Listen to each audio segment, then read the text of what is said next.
वरिष्ठ समाजवादी नेता शरद यादव की अस्थि कलश पटना पहुंचा है। शनिवार को अस्थि कलश हवाई जहाज से पटना पहुंचा। इसके बाद इसे राजद के प्रदेश कार्यालय लाया गया। वहां उप मुख्यमंत्री तेजस्वी यादव समेत आरजेडी के नेता दूसरे नेताओं ने शरद यादव को श्रद्धांजलि दी। इसके बाद अस्थि कलश को मधेपुरा के लिए रवाना किया गया।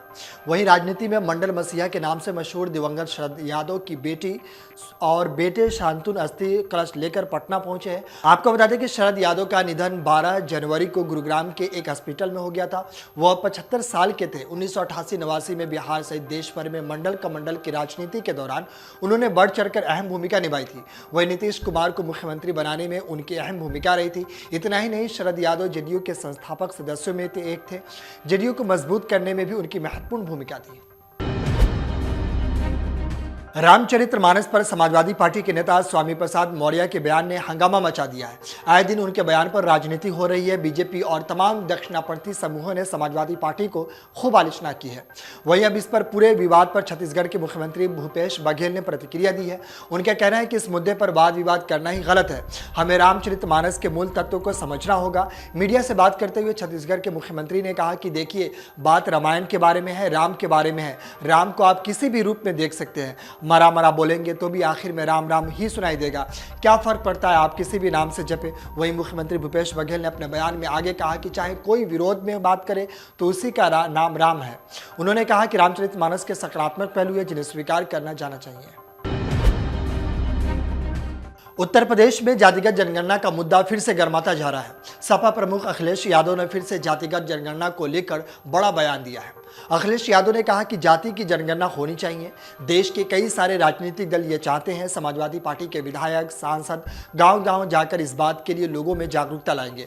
उन्होंने आगे कहा कि समाजवादी पार्टी के साथ देश के बहुत सारे दल हैं जो जाति जनगणना चाहते हैं। कुछ समय में पार्टी का नेतृत्व गाँव में जाकर लोगों को उसके बारे में जागरूकता करेगा, क्योंकि जब जनगणना होगी तभी संभव हो पाएगा कि विकास योजना से लोगों को कैसे जोड़े।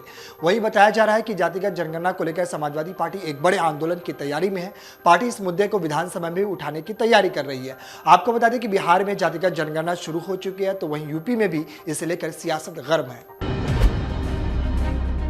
हरियाणा के सीएम मनोहर लाल खट्टर का एक वीडियो सोशल मीडिया पर वायरल हो रहा है। इस वीडियो में देखा जा सकता है कि सीएम बीन बजा रहे हैं। उनके साथ उपराष्ट्रपति भी मौजूद है। उपराष्ट्रपति भी ढोलक पर ताल दे रहे हैं। सोशल मीडिया पर यह वीडियो तेजी से वायरल हो रहा है और यह वायरल वीडियो लोगों को खूब पसंद आ रहा है। यह वीडियो सूरजकुंड मेले का बताया जा रहा है। दरअसल उपराष्ट्रपति जगदीप धनखड़ ने शुक्रवार को 36वें सूरजकुंड अंतर्राष्ट्रीय हस्तशिल्प मेला 2023 का उद्घाटन किया। इस दौरान हरियाणा के सीएम भी मौजूद रहे। आपको बता दें कि हरियाणा के मुख्यमंत्री मनोहर लाल खट्टर और उपराष्ट्रपति जगदीप धनखड़ का यह अंदाज लोगों को बहुत ही पसंद आ रहा है। वहीं इस मेले में कई देश के लोग भी मौजूद थे। उपराष्ट्रपति और सीएम ने सभी स्टॉल पर जाकर प्रदर्शित उत्पादों का भी दौरा किया।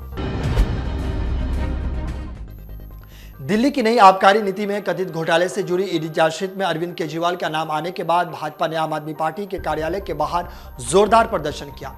भाजपा कार्यकर्ताओं ने केजरीवाल सरकार के खिलाफ मोर्चे खोलते हुए जमकर नारेबाजी की और मुख्यमंत्री के इस्तीफे की मांग की।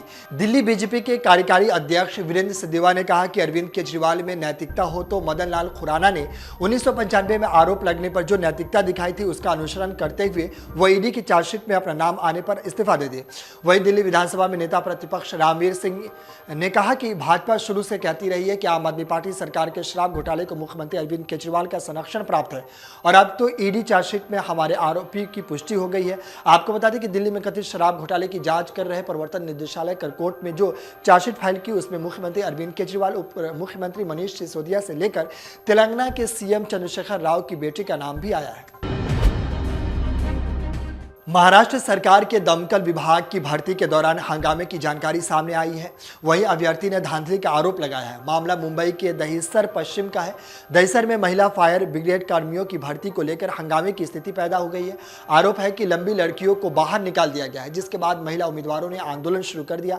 हंगामे की स्थिति को देखते हुए दहिसर में भारी पुलिस बल तैनात कर दिया गया है। दहिसर में महिला अग्निशामकों की भर्ती के दौरान इस आरोप के बाद भ्रम में स्थिति पैदा हो गई है।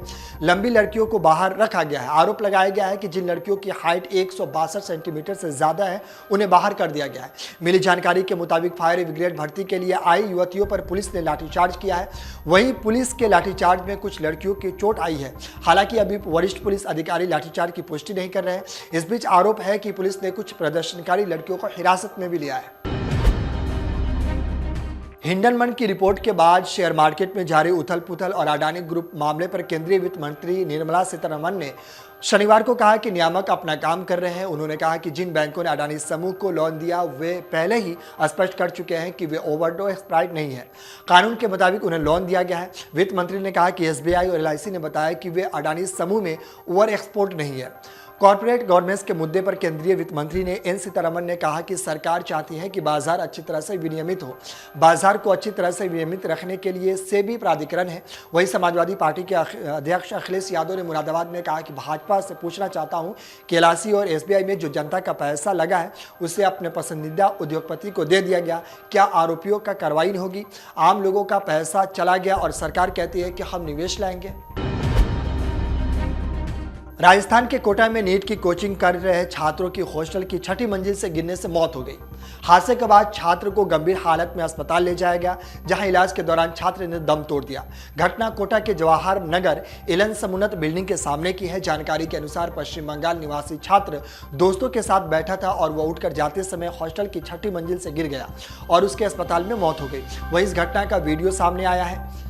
इस मामले में सर्कल अधिकारी ने कहा कि ऐसा शक जताया जा रहा है कि ईशांत भट्टाचार्य अपना संतुलन खो बैठा और इमारत की 6ठी मंजिल से गिर गया, जिसके चलते मौके पर उसकी मौत हो गई। उन्होंने कहा कि पश्चिम बंगाल के जलपाईगुड़ी जिले के रहने वाले भट्टाचार्य पिछले साल अगस्त में कोटा आया था और मेडिकल प्रवेश परीक्षा की तैयारी कर रहा था।